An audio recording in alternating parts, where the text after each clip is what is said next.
नमस्कार, मी भूषण करंदीकर. विकास नामाच्या या विशेष मुलाखतीमध्ये मी आपल्या सगळ्यांचं स्वागत करतो. मित्रांनो, कर्जतचे कार्यसम्राट आमदार सन्माननीय महेंद्र थोरवे यांच्याशी आज आपण गप्पा मारणार आहोत. त्याचं कारण असं आहे की कर्जतच्या या सगळ्या तालुक्यातनं फिरताना, कर्जतच्या रस्त्यांमधून फिरताना आमदार महेंद्र थोरवे यांच्या विकास कामाच्या उद्घाटनांचे, भूमिपूजनांचे अनेक बॅनर आम्हाला दिसतात. ही नेमकी विकास कामं कशी झाली आहेत, या विकास कामांच्या मागे नेमकी त्यांची व्हिजन काय आहे, हे सगळं आपल्याला जाणून घ्यायचं आहे. आपण त्यांचं स्वागत करूयात. सर, आपलं स्वागत. नमस्कार. मी थोडक्यात आपल्याला ओळख करून देतो.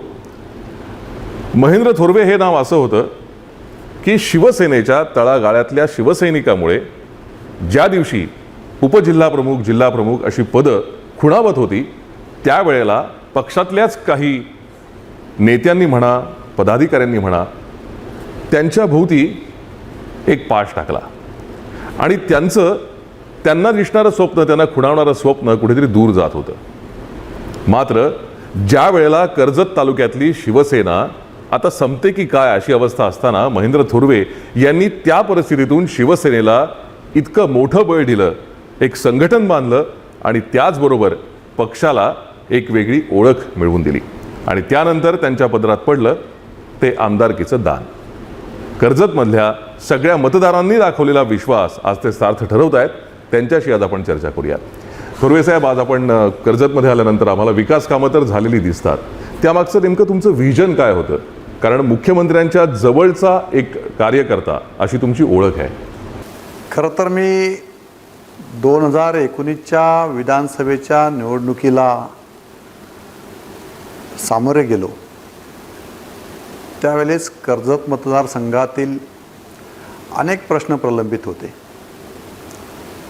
आणि या प्रलंबित प्रश्नांना वाचा फोडण्यासाठी आणि त्या दृष्टिकोनातून मी कर्जत मतदारसंघातील जनतेला आश्वासन देत गेलो की ही कामे आपली प्रलंबित आहेत आणि ती आपल्याला पूर्ण करता येतील.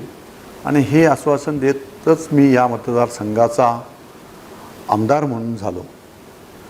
त्यानंतर मात्र जी कामे आतापर्यंत प्रलंबित होती ती कामं पूर्ण करण्यासाठी मी खुणगाड बांधली. आणि मग कर्जत मतदारसंघ नेहमी मला असं मी माझ्या भाषणातून सांगायचो की मला कर्जतचं नंदनवन करायचं आहे, मला कर्जतचं नंदनवन करायचं आहे.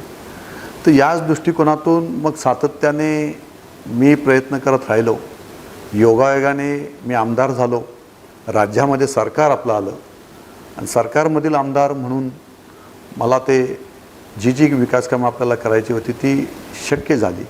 आणि म्हणून या मतदारसंघामध्ये आज जो आपल्याला एकंदरीतले रस्ते असतील किंवा जी आत्तापर्यंत जी कामे व्हायला पाहिजेत, म्हणजे प्रामुख्याने फक्त रस्ते, पाणी, वीज हीच कामे केली म्हणजे विकास झाला असं नव्हे, तर याच्या व्यतिरिक्तसुद्धा कर्जतचं असणारं नैसर्गिक सौंदर्य ह्याला भर देण्यासाठी जेवढी आपल्याला ऐतिहासिक विकास कामे करता येतील त्या कामांना प्राधान्य देऊन आपण ती विकास कामे करण्याचा प्रयत्न केला. आणि आतापर्यंत ती कामे शासनाच्या माध्यमातून मंजूर करून सुरू झालेली आहेत.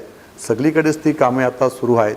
या 5-6 महिन्यामध्ये काही कामं ती पूर्णपणे होऊन त्याचं लोकार्पण होईल आणि तेव्हा खऱ्या अर्थाने कर्जतचं जे व्हिजन मी पाहिलेलं आहे किंवा कर्जतची जी डेव्हलपमेंट सुरू आहे ती खऱ्या अर्थाने एका वेगळ्या दिशेने कर्जत जात आहे हे आपल्या सगळ्यांना दिसून येईल. खरं आहे. अतिशय महत्त्वाचा मुद्दा खरं तर तुम्ही या उत्तरात मांडलात की सरकार आपलं आलं. तुम्ही असे एक आमदार आहात की जे कर्जतला लाभलेले आमदार, की या सगळ्या घडामोडींमध्ये, म्हणजे मग शिवसेनेचे 2 गट झाले, सरकार बदललं, पण या दोन्ही सरकारमध्ये तुम्ही होतात. त्यामुळे कर्जतकरांना त्याचा फायदा होतोय. विकास कामं कुठे थांबलेली नाही आहेत. या दोन्ही सरकारमधला फरक तुम्ही नेमका कसा पाहिलात? खरं तर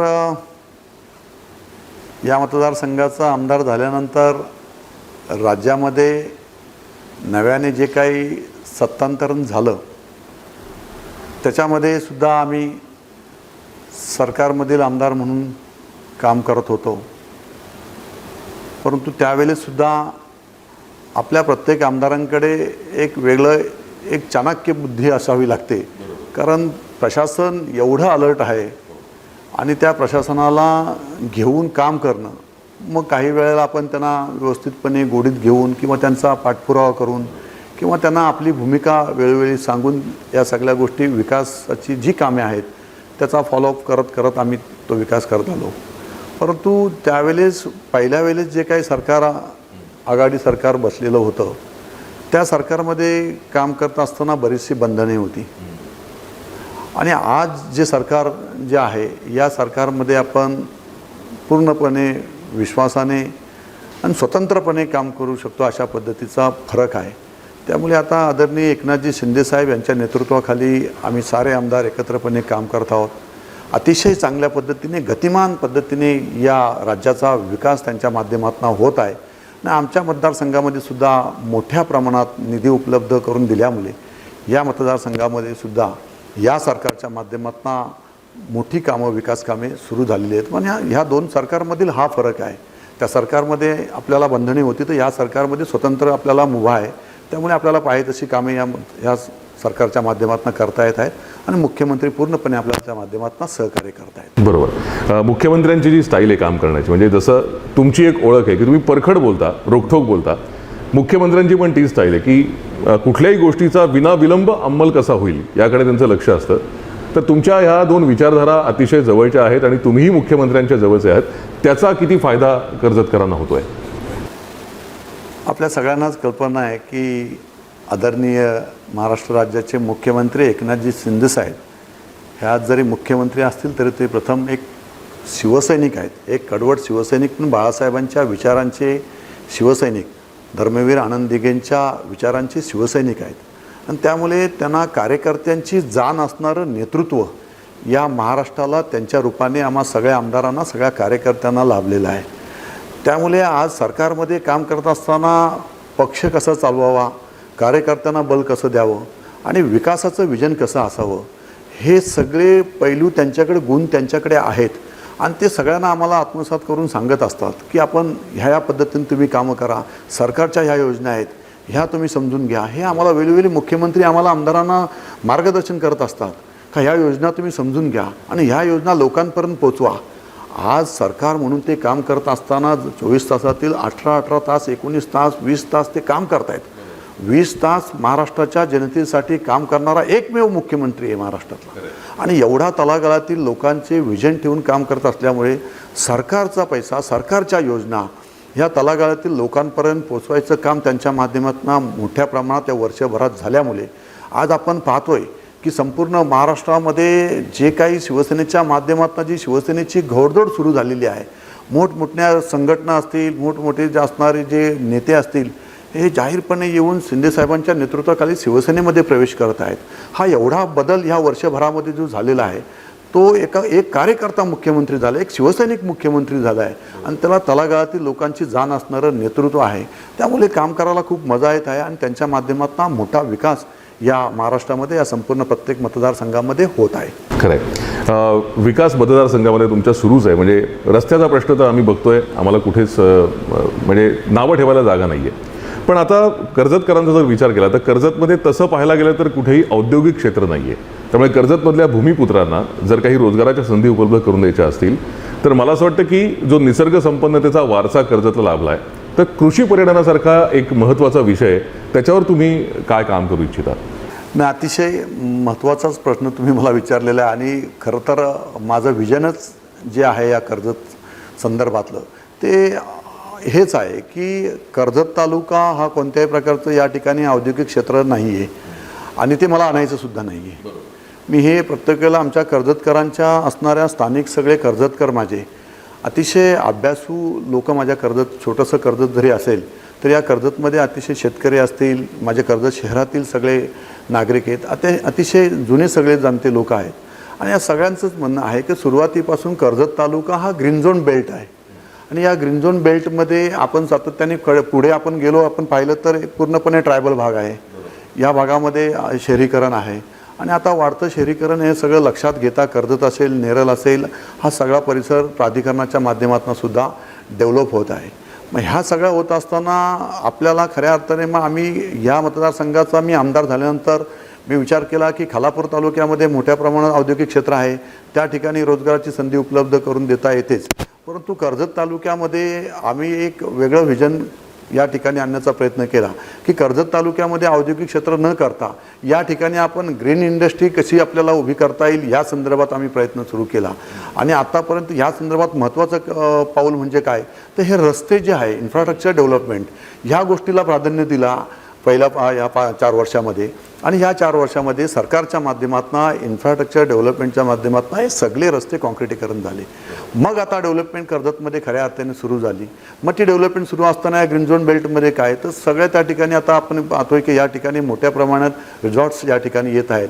आणि या माध्यमातून आपण पाहतो फार्म हाऊस डेव्हलपमेंट म्हणजे भारत देशातील महाराष्ट्रातील सर्वात जास्त फार्म हाऊस चेन असणारा तालुका म्हणून कर्जत तालुक्याला ओळखलं जातं. ही आमच्यासाठी अभिमानाची गोष्ट आहे. आणि या माध्यमातून आपण आता पाहताय की आम्ही प्राधान्य दिलेलं आहे ते टुरिझमला दिलेलं आहे की टुरिझम जर आपल्याकडे टुरिस्ट आपल्याकडे मोठ्या प्रमाणात आले पर्यटनाला प्राधान्य आम्ही त्या ठिकाणी दिलं. आणि पर्यटनाच्या माध्यमातून आपल्याला विकास करता येईल आणि पर्यटनाच्या माध्यमातून नवीन आपल्याला रोजगाराची संधी उपलब्ध करून देता येईल. ह्याच विजननी या तालुक्यासाठी आपण त्या ठिकाणी काम करत आलेलो आहोत. आणि या माध्यमातून खऱ्या अर्थाने हे काम करत असताना आता आपण पाहिलं तर प्रत्येक गावात जाईल त्या ठिकाणी आपल्याला फार्म हाऊस दिसतील. आणि त्या फार्म हाऊसवर मोठ्या प्रमाणात पुणे असेल, मुंबई असेल, गुजरात असेल, राजस्थान असेल ह्या सर्व राज्यांच्यातून येणारे पर्यटक त्या ठिकाणी येत असतात आणि या ठिकाणी कर्जतमध्ये वास्तव्यात या ठिकाणी राहत असतात. आणि अशा पद्धतीने त्या माध्यमातून कर्जतकरांना रोजगाराची संधी उपलब्ध झाली. गावोगावातील लोकांना, स्थानिकांना, शेतकऱ्यांना त्या ठिकाणी रोजगार मिळायला लागला. आणि त्या ठिकाणी आता हॉटेल्स सुरू झालेले आहेत. त्या ठिकाणी पर्यटन येत आहेत. आणि या माध्यमातून मोठा पर्यटन कर्जतमध्ये आता आपण पाहत असतो की फ्रायडे, सॅटर्डे, संडे पूर्णपणे कर्जत पॅक असतं. आणि या माध्यमातून मोठं जसं आता आपण पाहत होतो की पूर्वी लोणावळा असेल, खंडाला असेल हे पूर्णपणे जाम व्हायचं. आता कर्जत पूर्णपणे माझं पॅक व्हायला लागलं. हे फक्त आपण नव्याने हा डेव्हलपमेंट केलेले आहेत. इन्फ्रास्ट्रक्चर झाल्यामुळे या ठिकाणची नवी डेव्हलपमेंट आलेले आहेत. आणि या ठिकाणी ज्या उल्हास नदी असेल, पेज नदी असेल या नद्यांच्या माध्यमातून आपण जागोजागी आता चिल्लार नदी असेल या ठिकाणी आपण केटी बंधारे घेतली. आणि ह्या केटी बंधाऱ्यांच्या माध्यमातून आपण त्या ठिकाणी बॅकवॉटर तयार केलेलं आहे. या बॅकवॉटरच्या माध्यमातून पिण्याच्या पाण्याचा प्रश्नसुद्धा सुटणार आहे. आणि बरंचसं क्षेत्र जे आहे शेतकऱ्यांचं हे ओलिताखाली येत आहे. म्हणजे ग्रीन झोन बेल्ट अजून आपण वाढवायचा आपण त्या ठिकाणी प्रयत्न केला. तो सुरुवातीपासूनच आहे. इथे बरंचसं क्षेत्र जे आहे ते ओलिताखाली पूर्वी येत होतं. टाटा डॅमचं येणारं पाणी जे आहे या वेस्टेज पाण्यावरतीच आपण ही पेज नदीच्या माध्यमातून, उल्हास नदीच्या माध्यमातून हे क्षेत्र ओलिताखाली त्या ठिकाणी येत होतं. राजनाळा आमच्याकडे आहे. हे एक ऐतिहासिक आहे त्या ठिकाणचा. आणि ह्या राजनाळ्याच्या माध्यमातून बरंचसं क्षेत्र हे ओलिताखाली येत असत. आणि आता त्या ठिकाणी मोठ्या प्रमाणात फार्म हाऊस डेव्हलपमेंट झालेले आहेत. आणि ह्या फार्म हाऊस डेव्हलपमेंटच्या माध्यमातून कर्जतच्या युवा पिढीला रोजगाराची संधी आपण या माध्यमातून उभी करून दिलेली आहे. आणि हेच ते कर्जतचं चित्र आपल्याला बदलताना आपल्याला दिसत आहे. आणखीन एक महत्त्वाचा प्रश्न आहे की आता नागरीकरण झपाट्यानं होतं आहे. म्हणजे कर्जतला नागरिकांची पसंती आहे, इथं राहायला आवडतं आहे, शांत आहे, निसर्ग संपन्न आहे. पण पिण्याच्या पाण्याचा प्रश्न भविष्यकाळात भेडसावू शकतो जर लोकसंख्या वाढत गेली तर त्या दृष्टीने आपलं विजन काय आहे? नक्कीच कर्जतला आता जे एकंदरीत वाढतं शहरीकरण लक्षात घेता आपण या ठिकाणी नव्याने आपण धरण त्या ठिकाणी आपण नव्याने घेत आहोत. मग आता पाली बुतुली धरण हे पूर्णपणे एक तयार झालेलं आहे. या धरणाच्या माध्यमातून बरंचसं क्षेत्र ओलिताखाली येणार होतं. परंतु क्षेत्र तर त्या ठिकाणी वाढतं शहरीकरण त्या ठिकाणी नव्याने डेव्हलपमेंट आल्यामुळे ते क्षेत्र ओलिताखाली न घेता त्या धरणाचं पाणी रेल्वे पट्ट्यातलं असणारं जे वाढतं शहरीकरण आहे या पट्ट्यातील लोकांना त्या धरणाचं पाणी पिण्यासाठी आपल्याला वापरता येईल. तसंच आता नव्याने राज्य शासनाच्या माध्यमातून सिडकोला आपण एक धरण आपण कोंडाणे हे धरण जे आहे ते सिडकोसाठी आपण त्या ठिकाणी दिलेलं आहे. परंतु हे धरण सिडकोला देत असताना त्यावेळेस तत्कालीन असणारे मुख्यमंत्री उद्धवसाहेब ठाकरे यांच्याशी सुद्धा त्यावेळेस आम्ही चर्चा केली होती मुख्यमंत्री म्हणून. आणि आता आदरणीय राज्याचे मुख्यमंत्री एकनाथजी शिंदेसाहेब ह्यांनासुद्धा आपण सांगितलेलं आहे की हे धरण आपण सिडकोला हस्तांतरित करत असताना या धरणातील आरक्षित पाणी कर्जतकरांसाठी, कर्जत शहरासाठी आणि कर्जतच्या असणारा ग्रामीण भाग या सगळ्या पट्ट्यासाठी तुम्ही राखीव ठेवा आणि मगच उर्वरित पाणी तुम्ही मुंबईसाठी, नवी मुंबईसाठी घेऊन जाऊ शकता. आणि ते सुद्धा त्यावेळेस त्यांनी मान्यता दिलेली आहे. त्यामुळे कर्जतकरांसाठी पेज नदीचं येणारं पाणी, चिल्लार नदीला आपण घेतलेले केटीवेर आणि आता ही असणारी मोठी 2 धरणं आपल्याकडे आहेत. आणि या 2 धरणाच्या माध्यमातून जेवढे काही आता पिण्याच्या पाण्याचे आत्तापर्यंत जे प्रलंबित प्रश्न होते, मी या मतदारसंघाचा आमदार झाल्यानंतर सेंट्रलची आणि राज्य शासनाची असणारी जी नल पाणी पुरवठा योजना आहे जलजीवन मिशन, या जलजीवन मिशन योजनेच्या माध्यमातून प्रत्येक खेड्यापाड्यामध्ये नरेंद्रजी मोदी साहेब आणि महाराष्ट्र राज्याचे मुख्यमंत्री एकनाथजी शिंदे साहेब या दोन्ही सरकारांच्या माध्यमातून तळागाळातील प्रत्येक घरामध्ये हर घर में जल ही योजना आपण लोकांपर्यंत पोहोचवायचं काम केलेलं आहे आणि या योजनेसाठी आत्तापर्यंत जवळजवळ 300-350 कोटी रुपये आपण राज्य शासनाच्या माध्यमातून सेंट्रल गव्हर्नमेंटच्या माध्यमातून मंजूर करून घेतलेली आहेत आणि ही सगळी कामे आता गावोगाव सुरू आहेत. ही कामे आता वर्षभरामध्ये जेव्हा पूर्ण होतील त्यावेळेस बऱ्याचशा ठिकाणचे असणारे पाणी टंचाईचा प्रश्न हा कायमस्वरूपी संपणार आहे. परंतु याला निधी उपलब्ध होणं जरुरी होतं. तो निधी आतापर्यंत उपलब्ध करून दिलेला आहे आणि येत्या ह्या 4 वर्षामध्ये आपण ही सगळी कामे आतापर्यंत पूर्ण करायला घेतलेली आहेत आणि लवकरात लवकर हा प्रश्न कायमस्वरूपी संपेल. अतिशय महत्त्वाचा खरं तर विषय होता, कारण पिण्याच्या पाण्याचा प्रश्न हा जनसामान्यांच्या रोजच्या आयुष्याशी निगडीत असतो. आम्ही जर बघितलं कर्जत तालुक्यामध्ये तर एक एज्युकेशन हब म्हणून पण कर्जत तालुका विकसित होताना दिसतो. इंजिनिअरिंग कॉलेजेस असतील, खाजगी असतील भले, पण ती येत आहेत. त्यामुळे त्या दृष्टीनेही विद्यार्थी येणार, परराज्यातून येणार, बाहेरच्या जिल्ह्यांमधून येणार. तर त्या दृष्टीने आणखीन काही एज्युकेशनल हब करण्यासाठी काही विकास किंवा काही विजन तुमच्या डोक्यात आहे का? संपूर्ण मतदारसंघामध्ये आता जर आपण पाहिलं की कर्जतमध्ये मोठमोठे इंजिनिअरिंग कॉलेजेस या ठिकाणी आलेले आहेत आणि त्यांना प्रत्येक येणाऱ्या ज्या संस्था आहेत, ज्यांनी जे प्रोजेक्ट आणले त्या सगळ्यांना या मतदारसंघाचा आमदार म्हणून लोकप्रतिनिधी म्हणून आम्ही सातत्याने त्यांना सहकार्याची भूमिका ठेवलेली आहे. कारण संपूर्ण मुंबई असेल, पुणे असेल, या सगळीकडून येणारे विद्यार्थी मोठ्या प्रमाणात पूर्ण ट्रेन पॅक होऊन कर्जतला येत असतात आणि एज्युकेशन कर्जतला मोठं प्राधान्य आपण ह्या ठिकाणी सगळ्यांना त्या ठिकाणी दिलेलं आहे. राज्य शासनाच्या माध्यमातून सुद्धा आता आपण जर पाहिलं तर या ठिकाणी मेडिकल कॉलेजसुद्धा आपण आलेलं आहे. इंजिनिअरिंग कॉलेज आपण या ठिकाणी आता आम्ही एक सुरू केलेलं आहे. ते जे कॉलेज आता डगबाईला आलेलं होतं ते सुद्धा आपण पुनर्जीवित त्या ठिकाणी करत आहोत. त्यामुळे आता कर्जतमध्ये मोठ्या प्रमाणात एज्युकेशन हब या ठिकाणी आलेलंच आहे. फक्त त्यांना आपण व्यवस्थित ग्रीप देऊन त्या ठिकाणी त्यांना योग्य त्या ट्रॅकवर राज्य सरकारच्या माध्यमातून आम्ही घेऊन जातो. त्यांना त्या प्रोजेक्टला आपण सहकार्याची भूमिका आम्ही सगळे एकत्रपणे या ठिकाणी स्थानिक लोक आपण त्या ठिकाणी करत आहोत आणि स्थानिक लोकप्रतिनिधी म्हणून हे सातत्यानं त्यांना मदत करण्याचं काम या माध्यमातून सुरू आहे. एक थोडासा खरं तर काय म्हणू आपण त्याला, दुर्दैवी घटना जी मध्ये घडली शाळवाडीची, तर त्या दृष्टीने आपण काही विचार केला आहे का? पुढच्या काळामध्ये या दुर्घटना टाळाव्यात यासाठी आपण काही प्रयोजन केलं आहे का? नक्कीच. ज्यावेळेस इर्शालवाडीची जी दुर्घटना घडली त्यावेळेस आदरणीय राज्याचे मुख्यमंत्री एकनाथजी शिंदे साहेब, गरिबांचा जाण असणार नेता म्हणून मी वेळोवेळी तुम्हाला सांगत असतो की तात्काळ स्वतः सकाळी त्या ठिकाणी आले आणि स्वतः वरती जाऊन एवढ्या 4 तास चालत जाऊन, पाऊस एवढा प्रचंड प्रमाणात पडत होता तरीसुद्धा सगळेच आपले शासन एकत्र पण त्या ठिकाणी स्वतः जाऊन ती पाहणी केली आणि तात्काळ त्या ठिकाणी निर्णय घेण्यात आला की ज्या ठिकाणी आदिवासी वाड्या वस्त्या आहेत आणि ज्या ठिकाणी धरण प्रवण असणारे जो जागा आहेत, एरिया आहेत, त्या ठिकाण दरड प्रवण क्षेत्र असणारे जे जागा आहेत त्या ठिकाणी आपण तात्काळ त्यांना शिफ्ट करून त्या ठिकाणी त्यांचं पुनर्वसन कसं करता येईल या संदर्भात तात्काळ उपाययोजना करण्यासंदर्भात शासनाला तसं प्रशासनाला त्या ठिकाणी आदेश देण्यात आले आणि ह्या 5-6 महिन्यामध्ये ज्या ठिकाणचे दरडग्रस्त भाग आहेत त्या ठिकाणचे आपण त्याचं पुनर्वसन संदर्भात आपण प्रस्तावसुद्धा राज्य शासनाकडे पाठवलेले आहेत आणि त्याचा लवकरच निर्णय त्या ठिकाणी होईल. थोरवे साहेब, आपण जसा मगाशी उल्लेख केलात उत्तरामध्ये की तुम्हाला कर्जतचं नंदनवन करायचं आहे. दरवेळच्या निवडणुकांमध्ये जे नेहमीचे प्रश्न असतात ते घेऊन उमेदवार समोर जातोच, पण तुमच्या डोक्यात असलेली विकास कामं जे तुम्ही कर्जतला नंदनवन बघताय ते नेमकं काय? खरं तर मी या मतदारसंघाचा आमदार झाल्यानंतर मी सांगितलं की जे काही प्रलंबित कामे होती त्या कामांना प्राधान्य तर मी सातत्याने दिलेलं आहेच. म्हणजे ह्या सगळ्या डेव्हलपमेंट करत असताना त्याच्यामध्ये नव्याने एक डेव्हलपमेंट आपण अजून एक केलेली आहे आणि ती म्हणजे प्रशासकीय भवन. म्हणजे कर्जत असेल, खोपोली असेल, कर्जतमध्ये प्रशासकीय भवन आम्ही त्या ठिकाणी नव्याने उभारलेले आहे. प्रशासकीय भवनाची परिस्थिती कर्जतमध्ये उभारत असताना कर्जतचे प्रशासकीय कार्यालय सगळी वरती एका डोंगरावर आहेत आणि त्या ठिकाणी नागरिकांना जायला एवढा त्रास त्या ठिकाणी होतो आहे. ज्येष्ठ नागरिक त्या ठिकाणी जात असतात, त्यांनासुद्धा त्या ठिकाणी त्रास होतो आहे. तहसील कार्यालय असेल, पोलीस स्टेशन असेल, सब रजिस्ट्रेशन असेल, हे सगळे कार्यालय त्या ठिकाणी आहेत. आणि मग आता मी आमदार झाल्यानंतर राज्य शासनाच्या माध्यमातून आपण त्या ठिकाणी निधी उपलब्ध करून दिला आणि प्रशासकीय कार्यालय त्या ठिकाणी आता उभं राहिलेलं आहे. त्याचंसुद्धा लोकार्पण एकनाथजी शिंदे साहेबांच्या हस्ते त्या ठिकाणी होणार आहे. तर ही जी कार्यालय आहेत ती एकाच प्रशासकीय कार्यालयामध्ये त्या ठिकाणी होणार आहेत आणि ती कार्यालय एकत्रपणे आल्यामुळे नागरिकांना जी त्यांची कामे आहेत ती एकाच ठिकाणी त्या ठिकाणी होतील, हा मोठा फायदा. आणि हे एक ऐतिहासिक काम, हे सुद्धा एक ऐतिहासिक काम कर्जतच्या, जे मी म्हणतो की कर्जतचं मला नंदनवन करायचं, हे कर्जतचं नंदनवन आहे की या माध्यमातून एक मोठं प्रशासकीय कार्यालय कर्जत आणि खालापूरमध्ये आपण त्या ठिकाणी केलेले आहेत. आणि या कार्यालयांच्या माध्यमातून नागरिकांना मोठा फायदा या ठिकाणी होणार आहे.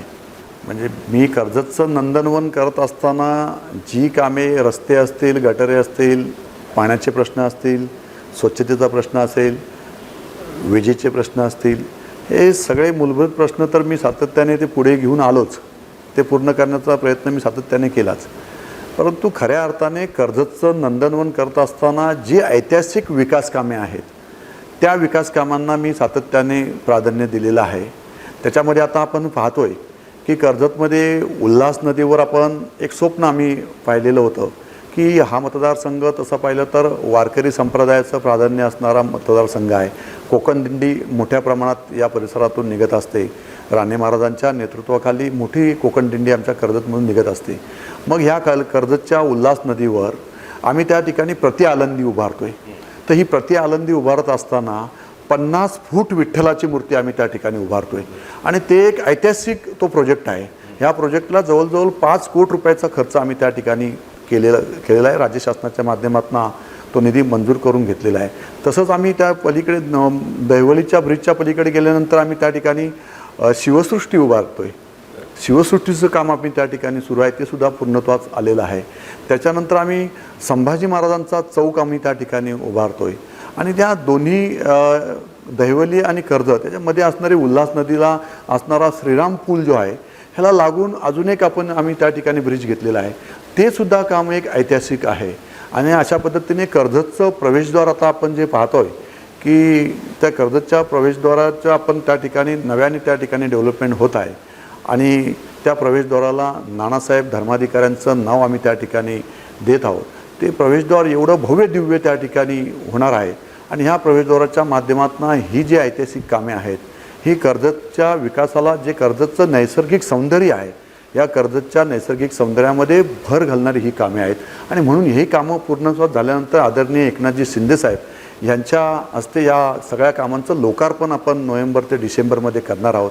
आणि तेव्हा खऱ्या अर्थाने कर्जतकरांना कर्जतचं नंदनवन झालेलं त्या ठिकाणी दिसणार आहे. त्याच उल्हास नदीवर आपण खाली एक केटी बंधारा आपण त्या ठिकाणी घेणार आहोत. आणि त्या केटी बंधाराच्या माध्यमातून कर्जतच्या त्या श्रीराम पुलापर्यंत पूर्णपणे बॅकवॉटर तयार होणार आहे. त्याच्यावर बोटिंग वगैरे पर्यटनाच्या माध्यमातून आपण त्या ठिकाणी पर्यटक येतील, माझे कर्जतकर येतील, कर्जतकरांना त्या ठिकाणी विरंगुळा त्या ठिकाणी करता येईल. आणि कर्जतचे असणारे जी काही स्थानिक कर्जतकर आहेत हे नेहमी स्वच्छतेला प्राधान्य देणारे सगळे माझे ग्रामस्थ किंवा सगळे नागरिक आहेत. आणि या सगळ्या नागरिकांच्या माध्यमातून आता आपण जर पाहिलं की कर्जतच्या उल्हास नदीला पूर्णपणे शहराला विळखा घातलेला आहे. आणि या नदीच्या माध्यमातून जेव्हा मोठ्या प्रमाणात नदीला पूर येतो त्यावेळेस कर्जतच्या शहरामध्ये पाणी येतं आणि कर्जतच्या शहरातील नागरिकांच्या घरामध्ये कंबरभर पाणी, फर्स्ट फ्लोअरसुद्धा पाण्याखाली जातो. अशी परिस्थिती सातत्याने आम्हाला ह्या 15 वर्षामध्ये 20 वर्षामध्ये जाणवत होती. मग या मतदारसंघाचा आमदार झाल्यानंतर मोठं काम कोणतं करायचं असेल तर ह्या उल्हासच्या नदीमध्ये असणारा जो गाळ होता, नदी जी पूर्णपणे भरलेली होती कित्येक वर्षापासून, म्हणजे माझ्या मते 50-60 वर्षापासून माझा जन्म व्हायच्या अगोदरपासून ती नदी पूर्णपणे भरलेली होती. ह्या नदीचा पूर्णपणे गाळ काढण्याचं काम 2 वर्ष सातत्याने आम्ही केलं. आणि हा गाळ काढल्यानंतर पूर्णपणे नदी पूर्णपणे खाली डीप केली. आणि त्यामुळे ह्या वर्षी सर्वात जास्त हायेस्ट पाऊस 50 वर्षात झाला. आणि हा पाऊस झाल्यानंतर कर्जत सिटीमध्ये कोणत्याही प्रकारचं पाणी शहरामध्ये आलं नाही, कोणाच्या घरामध्ये त्या ठिकाणी गेलं नाही. अक्षरशः पावसाळ्यामध्ये पूर आल्यानंतर प्रत्येक नागरिकांनी आमदारांचं अभिनंदन करण्याचं स्टेटस त्या ठिकाणी ठेवलं गेलं होतं. ही माझ्या कामाची पोचपावती होती. आणि त्या गोष्टीचा मला फार अभिमान वाटला की मी हे काम कर्जतकरांसाठी करू शकलो.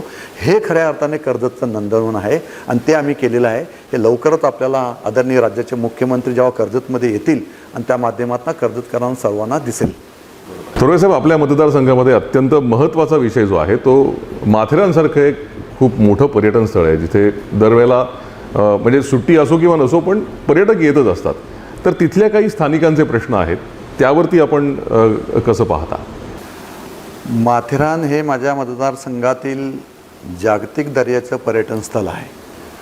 आणि माथेरान संदर्भात मी तुम्हाला सांगेल की या मतदारसंघाचा आमदार झाल्यानंतर मुख्यमंत्री उद्धवसाहेब झाले आणि तत्काळ माथेरानला मोठा निधी आपण त्या ठिकाणी उपलब्ध करून दिला. पूर्वी माथेरानची एक ओळख वेगळी होती.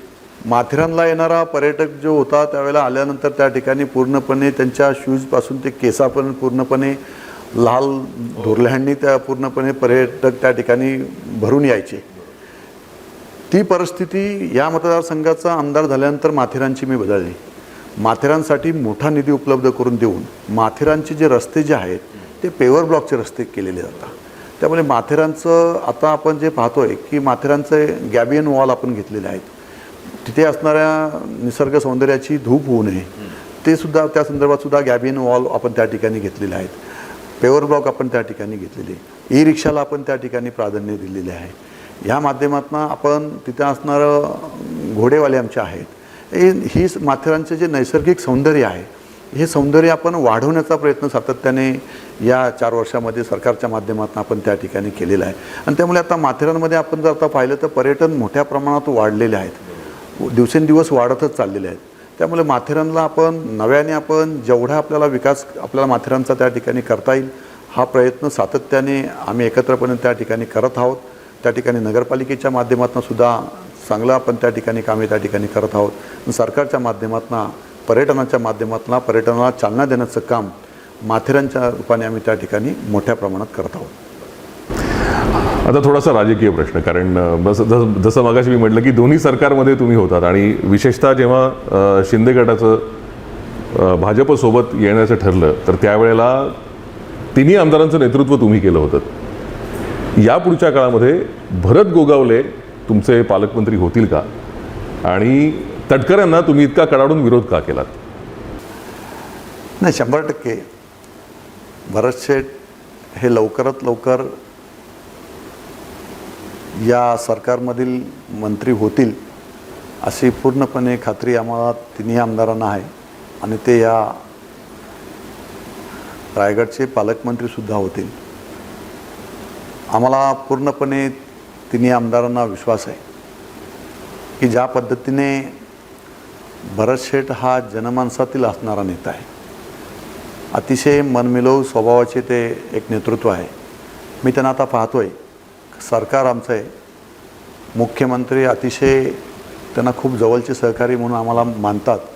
परंतु भरत शेठ महाराष्ट्रातील येणाऱ्या तमाम गोरगरिबांची कामं करण्यासाठी बाळासाहेब भवनला सातत्याने बसून असतात.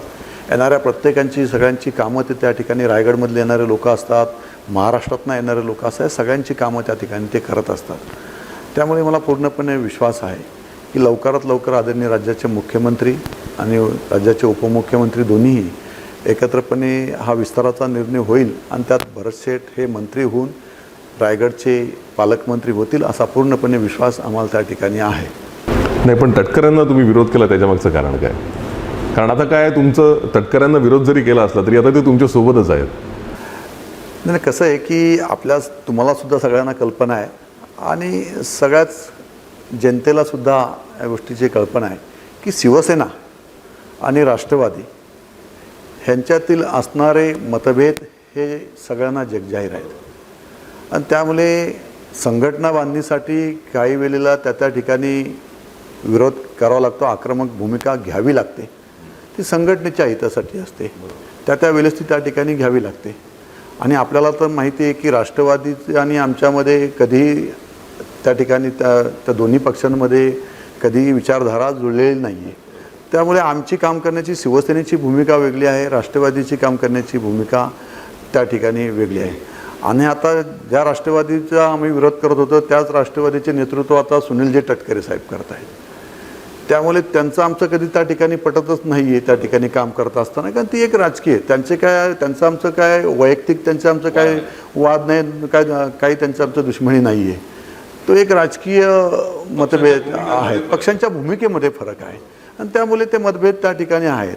आजही आम्ही त्या ठिकाणी जी काय आमची विचारधारा आहे ती आम्ही आदरणीय एकनाथजी शिंदेसाहेबांच्या नेतृत्वाखाली काम करत आहोत. साहेबांनी घेतलेला निर्णय आता राष्ट्रवादीबरोबर घेतले, आम्ही एकत्रपणे त्या ठिकाणी काम करतो आहे. आणि आजही आम्ही आता एकत्रपणे जे काही निर्णय असतील जिल्ह्याचे ते तटकरे साहेब असतील, भरत गोगावले साहेब असतील, आम्ही एकत्र बसून आम्ही त्या ठिकाणी घेत आहोत. आणि आता जे काय निर्णय राज्यामध्ये आता जे बदल चाललेले आहेत हे बदलतं राजकारण आम्ही पाहत आहोत. वेट अँड वॉच काय होते ते आम्ही पाहू. योग्य भूमिका त्यांच्यामध्ये राष्ट्रवादीमध्ये योग्य बदल होईल अशी अपेक्षा आहे की बाबा आताच आपण सरकारमध्ये आहोत, सरकारमध्ये एकत्रपणे काम केलं पाहिजे. महाराष्ट्र राज्याचे मुख्यमंत्री एकनाथजी शिंदे साहेब, उपमुख्यमंत्री देवेंद्रजी फडणवीस साहेब, उपमुख्यमंत्री अजितदादा पवार साहेब, आता तिन्ही नेते एकत्र आल्यानंतर खाली जी काही आता नेते मंडळी काम करते आहेत यांनी सुद्धा या सगळ्या गोष्टीचा एकत्रपणे विचार करून एकत्रपणे यावं हीच भूमिका आमची या ठिकाणी आता आहे. एकूण राजकारणाचा विचार केला तर राजकारण अनपेक्षितरित्या कलाटणी घेताना महाराष्ट्रातलं दिसतंय. तर यापुढच्या काळामध्ये काय होईल आपण आत्ता सांगू शकत नाही आहोत. पण जर आपण असा विचार केला की विधानसभा आता पुन्हा एकदा उमेदवारीची वेळ आली तर शिवसेनेतले 2 गट, राष्ट्रवादीतले 2 गट, परत भाजप या सगळ्यांना एकत्र घेऊन जे तिकीट वाटप होणार आहे, काही जण नक्कीच असतील की जे आपली उपद्रव मूल्य सिद्ध करण्याचा प्रयत्न या मतदारसंघात करतील. त्याकडे तुम्ही कसं बघताय? नाही, खरं तर ही लोकशाही आहे आणि लोकशाहीमध्ये प्रत्येकाला निवडणूक लढण्याचा अधिकार आहे. त्यामुळे ज्यांना ज्यांना निवडणुका लोकसभा असेल, विधानसभा असेल, लढायची असेल त्यांना माझ्या शुभेच्छा आहेत. आणि मी त्यांच्या बाबतीत एवढंच सांगेल की मी आता या मतदारसंघाचा आमदार म्हणून काम करतोय. लोकप्रतिनिधी होत असताना त्या ठिकाणी आपली नाळ ही जनतेशी जोडली गेलेली असावी आणि जनतेची जाण असणारं नेतृत्व असावं. आणि मी आत्ता गेली सातत्याने 15 वर्षे 20 वर्षे सातत्याने आम्ही शिवसेनेच्या माध्यमातून काम करत असताना, सामाजिक बांधिलकी जपत असताना, तळागाळातील लोकांना न्याय देण्याचं काम या माध्यमातून मी सातत्याने सुरू ठेवलेलं आहे. आणि त्यामुळे जनतेतील आमदार म्हणून मी आता त्या ठिकाणी काम करतो आहे. त्यामुळे ज्यांना आता उमेदवारी लढायची त्यांनी लढावं, माझं त्या बाबतीत काहीही मत नाही. आता ज्या पद्धतीने भारतीय जनता पार्टी, राष्ट्रवादी आम्ही सगळे एकत्र या ठिकाणी आलेलो आहोत, ती तिन्ही पक्षांची एकत्र सरकारमधील भूमिका आहे. परंतु मी तुम्हाला या मतदारसंघाची परिस्थिती या ठिकाणी आवर्जून अभ्यासपूर्वक सांगेल. मी 2 निवडणुका लढलो. 2014ची विधानसभा लढलो, 2019ची लढलो. 2019च्या विधानसभेत मी आमदार झाल्यानंतर सरकारच्या माध्यमातून दोन्ही सरकारमधील मी सत्तेमध्ये आहे आणि दोन्ही सरकारच्या माध्यमातून मला मिळालेलं संधीचं सोनं करण्याचा प्रयत्न मी सातत्याने विकासाच्या माध्यमातून केलेला आहे. हा मतदारसंघ फार वेगळा आहे. या मतदारसंघामध्ये जनता सुज्ञ आहे. माझा आदिवासी जरी ट्रायबल भागातील असेल तरी त्यांना विकास समजतो. आणि ह्या शहरातील असणारी कर्जत शहर असेल, खोपोली असेल, इथे मोठ्या प्रमाणात औद्योगिकीकरण आहे. या सगळ्या लोकांना विकासाच्या माध्यमातून केलेले कामं आणि आता जो बदल दिसत आहे ते जनता बोलत आहे किंवा एवढ्या मोठ्या प्रमाणात आत्तापर्यंत एवढे आमदार झाले, त्यांना कोणाला एवढा निधी या ठिकाणी उपलब्ध करून देता आला नाही. एवढा विकास निधी आपण या मतदारसंघामध्ये दिलेला आहे. आणि मला पूर्णपणे विश्वास आहे की कर्जत मतदारसंघातील जनता ही सुज्ञ आहे आणि ती विकासालाच प्राधान्य देऊन पुन्हा या मतदारसंघावरती शिवसेनेचा भगवा फडकवण्यासाठी नक्कीच या ठिकाणी जनता आपल्याला सहकार्य करतील, हा पूर्णपणे विश्वास आम्हाला त्या ठिकाणी आहे. निश्चित जी तुमची विकास कामांची आत्ताची लिस्ट आहे ती पाहता कर्जतकरांच्या अपेक्षा तुमच्याकडनं नक्कीच वाढलेल्या असतील. त्यामुळे पुढच्या काळात यापेक्षा जास्त चांगलं काम तुमच्या हातनं घडवूया, तुम्हाला शुभेच्छा देतो. आज तुम्ही वेळ दिलात त्याबद्दल आपले मनपूर्वक आभार. थँक्यू. मित्रांनो, आज आपण अशा एका शिवसैनिकाला भेटलो ज्यानं शिवसेनेचं जे ब्रीद आहे की 80% समाजकारण आणि 20% राजकारण ते पाळत या कर्जत मतदारसंघातल्या प्रत्येक समस्येकडे बारकाईनं लक्ष दिलं आहे आणि त्याच्यावरती उत्तर शोधण्याचा प्रयत्न केला आहे. यापुढच्या काळात ते हेच काम करत राहणार असं त्यांनी आश्वासन दिलं आहे. या विशेष मुलाखतीत इथेच थांबतोय. नमस्कार.